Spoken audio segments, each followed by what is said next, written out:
This video is brought to you by Brilliant. Now, it's fair to say that Labour didn't have the best inheritance. Not only were interest rates high, but they've inherited a debt to GDP ratio of basically 100% and a £22 billion black hole in public finances.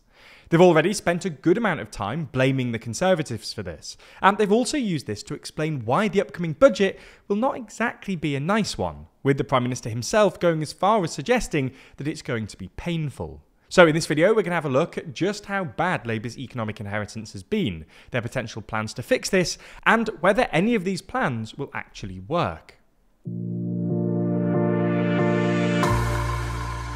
Before we start, if you haven't already, please consider subscribing and ringing the bell to stay in the loop and be notified when we release new videos.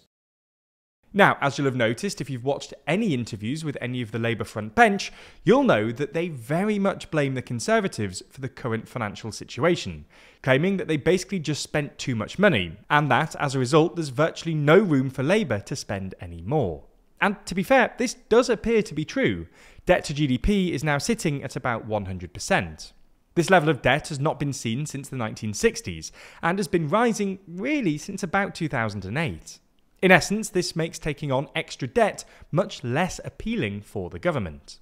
On top of this, while growth seems to have returned in the last 2 quarters, GDP per capita has increased by just 5.6% since 2007, which UK and a Changing Europe has described as virtual stagnation. This can be seen more clearly when we have a look at a graph of GDP per capita from 2008 and compare it to the pre-2008 trend. The IFS claims that people would have been around £10,900 better off had this trend continued. Tax revenues are also at a high, reaching almost the highest level since the Second World War, and business investment in the UK still lags behind that of the G7. So in many senses, it's true that Labour has a particularly bad economic inheritance. The question is, how do we fix it? Well, the Chancellor summed it up pretty neatly in her conference speech this week, when she argued that growth is the challenge and investment is the solution. In short, if the UK can get growth going, all of these problems should be mitigated. If GDP starts going up, then debt to GDP should go down, and the tax burden can be gradually reduced because higher GDP usually means more tax revenues. And Reeves's preferred way of doing this is increasing investment, which was pretty measly in both the public and private sector during the Tories' tenure. Public sector investment was pretty low, largely because of austerity, which often involved cutting long-term investment while maintaining short-term day-to-day spending to keep public sector workers happy for electoral reasons. Private sector investment was also pretty low by international standards, and the reasons for this are a bit more complicated, but one of the big reasons was the lack of political, and therefore regulatory, certainty.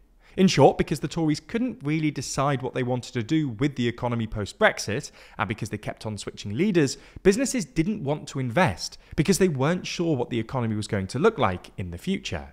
Anyway, this lack of investment, which began 15 years ago, has started showing up in growth and productivity data, which is pretty miserable in the UK at the moment.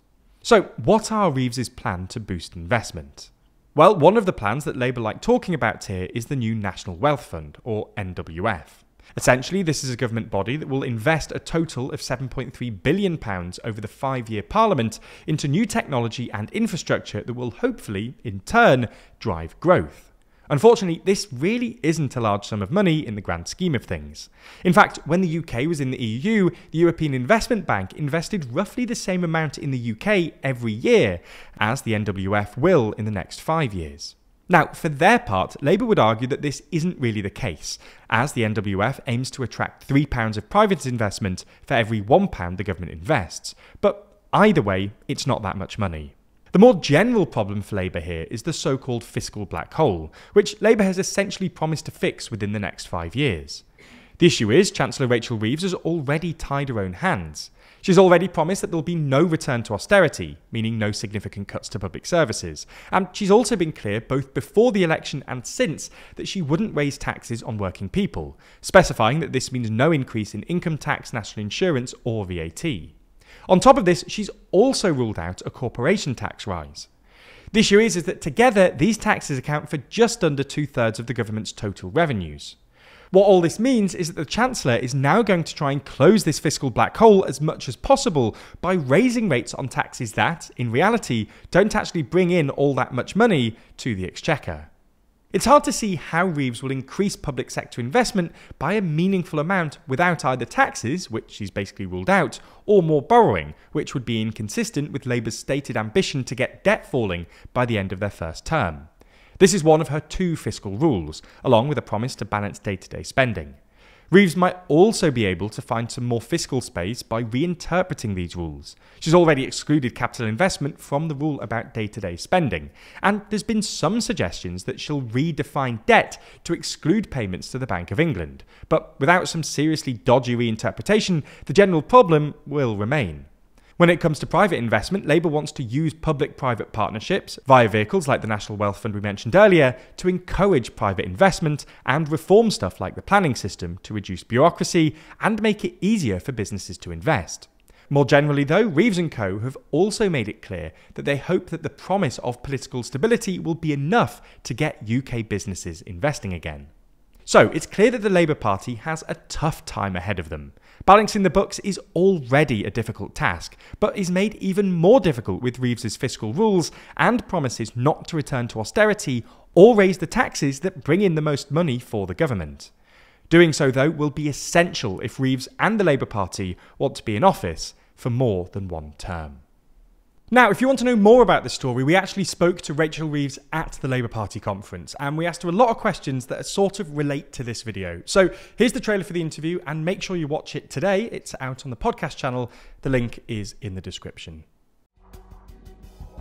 Thank you, Chancellor, for taking the time to sit down again with us this year. What do you think you've achieved so far? Will you be able to stick to that commitment? We can't overnight undo all the damage that Conservatives have done. People have put their trust in me. I'm going to repay that trust. Keir Starmer, the Prime Minister, has suggested that the budget's going to be painful.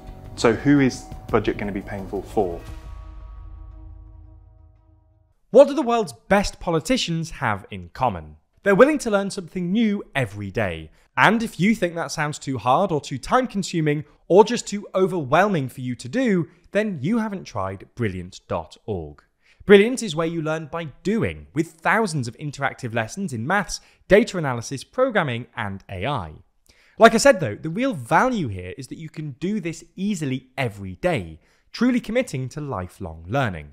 Slowly, over time, you'll not only pick up new skills or get better at maths, but you'll also feel the satisfaction that comes with bettering yourself and staying ahead. For instance, if like many world leaders, you want to get better at handling finances, you might want to check out the ton of new data science content Brilliant has just released, all of which uses real-world data to train you to see trends and make better informed decisions.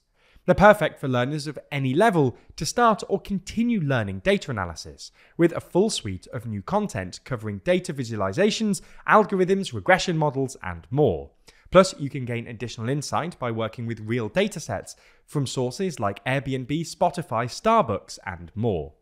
To try everything Brilliant has to offer free for a full 30 days, click on the link in the description.